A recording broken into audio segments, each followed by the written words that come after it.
É um filme assim, na mente. Vê cores, cenas, fica bem nítido.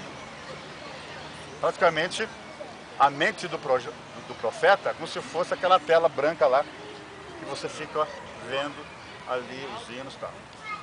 Então a profetisa, quando estava em visão, ela estava em sua casa, de repente ela foi tomada em visão, em profecia, e ela viu uma cena bem nítida naquela época. A leitura é a seguinte: vi uma grande multidão professando o nome de Cristo, mas Deus não os conhecia como seus. Não tinha prazer neles. Satanás pareceu assumir um caráter religioso e estava muito desejoso de que o povo julgasse serem eles cristãos. Estava mesmo ansioso para que acreditassem em Jesus, sua crucificação e sua ressurreição. Satanás e seus anjos criam perfeitamente tudo isso e tremiam. Se, porém, esta fé não instiga a boas obras e não leva os que professam a imitar a vida abnegada de Cristo, Satanás não se inquieta, pois meramente toma o nome de cristãos enquanto seus corações ainda estão carnais. Ok. Ela viu essa cena, uma multidão aí, entendeu? Com a faixa assim, eu sou cristão, mas, no entanto, Deus não os reconhecia como seus filhos. E ainda ela viu que Satanás estava assim, configurando as pessoas com caráter religioso, mas o coração dessas pessoas estava longe de Deus. Triste, né? Pessoas sendo enganadas, pensando que está sendo povo de Deus, mas no entanto está longe dos caminhos de Deus. Agora, as 3 perguntinhas. A primeira, aí vocês respondem, depois a segunda e a terceira. O que isso poderia aplicar para nós, como jovens adventistas? Hoje, o mundo adventista comemora o dia dos jovens adventistas. Tá? Hoje é um momento assim especial. Em todas as igrejas, lugares, países, está lá alguma coisa falando de jovem adventista. Como isso poderia aplicar você que é jovem adventista? Essa visão dela. Primeiro, ela fala que muitos se veem como povo de Deus, mas não são. Em que sentido você poderia explicar para mim uma pessoa sendo cristão, mas ao mesmo tempo Deus não reconhece como seu? Me dá aí uma ajuda aí. Eu acho que tem cristão que faz o seu cristianismo, mas só que Deus, ele pede uma coisa. Olha aí. Não é o que nós queremos, é o que Deus quer. Então, se não é o que Deus pede, Deus não reconhece. Se tivesse a caneta agora, hein? Tá filmando isso aí? Tá. Depois manda pra mim, tá? O que ela falou ali é uma verdade tremenda. O pensamento pós-moderno é o seguinte: eu tenho meu cristianismo. Se o seu cristianismo é diferente do meu, o problema é seu, o problema é eu. Olha, profundo, hein? A filosofia pós-moderna pensa assim. Tá? Eu tenho a verdade. Se você tem a sua, o problema é seu. Fala aí. Tem pessoas que acabam adotando isso inconsciente, sendo enganadas por esse pós-moderno e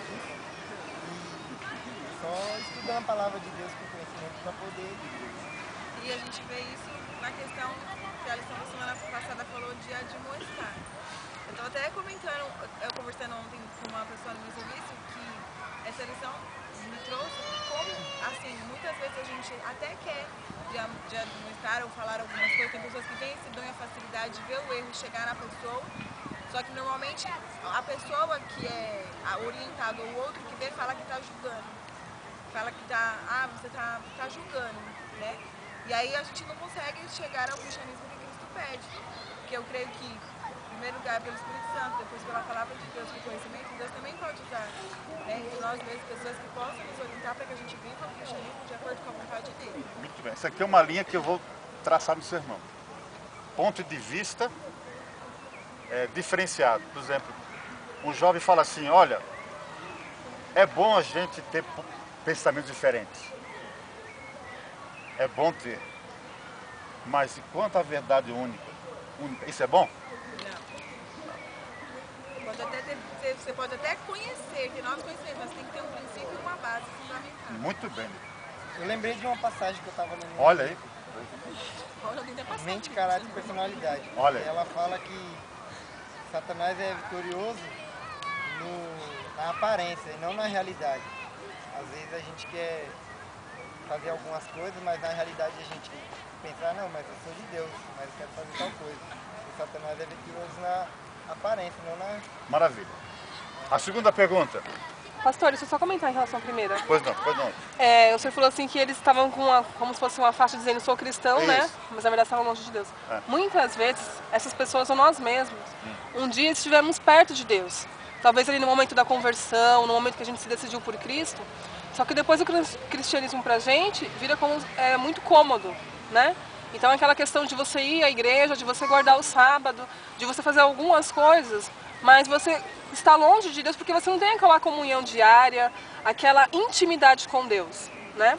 E aí você vai se afastando de Deus. Às vezes você é cristão só para os outros, mas você mesmo e Deus não tem aquela amizade que deveria ter, né? Aquele relacionamento que deveria ter.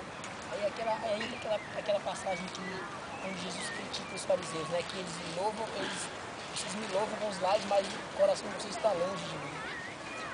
Olha, tá ficando sermãozaço, né, brother? Tá bom. Alguém mais? Nessa primeira pergunta? Eu tava conversando com uma menina ontem no Facebook. Aí eu falei pra ela, bom sábado, né, tal, que a gente tinha dado por certo. Ela falou, bom sábado pra você, porque pra mim não é mais porque eu não sou adventista mais. Olha. Aí eu virei pra ela assim e falei, mas você conhece a verdade, né? Pra você é bom sábado. Ah, né? Porque vocês adventistas saem com uma coisa, que não sei o que lá. Começou a levar pra um caminho que começou a criticar as doutrinas adventistas, entendeu? E em cima do que ela tava falando, eu peguei um pensamento também de Ellen White, porque ela tava falando que parou de frequentar os cultos e a religião adventista por causa das pessoas. Por causa que as pessoas julgam. E em cima do que a Ellen White fala, o White no Grande Conflito, fala que Satanás vai colocar pessoas dentro da igreja para tirar os que lá dentro estão, entendeu?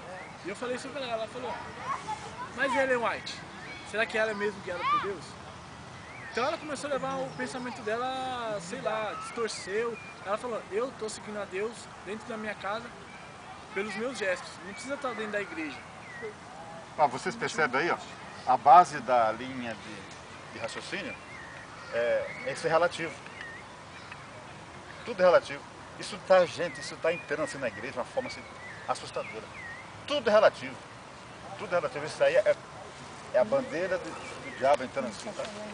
Bem claro. Eu li aquele livro Apocalipse do Alexandre Bullion, aí ele falou que no final do tempo a nova era ia dominar o mundo. E a nova era prega que cada um tem um Deus dentro de si. Olha. Que basta você encontrar um equilíbrio onde está esse Deus para você ser feliz. E que todas as religiões, querendo ou não, iam nesse contexto. De você encontrar um equilíbrio espiritual, encontrar o Deus que tem dentro de você para ter uma sintonia com um Deus que é maior. Porque na verdade todo mundo é semideus e tem um Deus maior que o outro. Isso fica muito subjetivo, né? A segunda pergunta, para avançarmos. O que quer dizer essa questão carnais? Embora se julgam cristãos, povo de Deus, mas são carnais. E Deus não os reconhece. É só pegar aquele verso lá, né? Não vos consumeis com esse século. Aqui, Romanos 12:2. Eu acho que é o verso que ele é curso. Romanos, vai lá. Romanos 12, de 1 e 2. O que ele fala? Não vos conformeis com esse mundo, com esse século, mas transformai a vossa mente pela renovação dos vossos pensamentos. Muito do que Paulo falava sobre carne, natureza carnal, não significava nem tanto o corpo, mas sim a natureza pecaminosa, as tendências, as paixões que nós temos como pecadores. Pastor, no livro de 2 João nos fala também de que aquele que ama o mundo, o amor de Deus não está nele. E como foi colocado na primeira pergunta, encaixando com ela, Satanás quer com que nós nos apeguemos a este mundo. Há muitas atividades que têm sobrecarregado a nossa vida e nós não priorizamos aquilo que Deus tanto quer que nós fazemos. O plano de Deus é que os jovens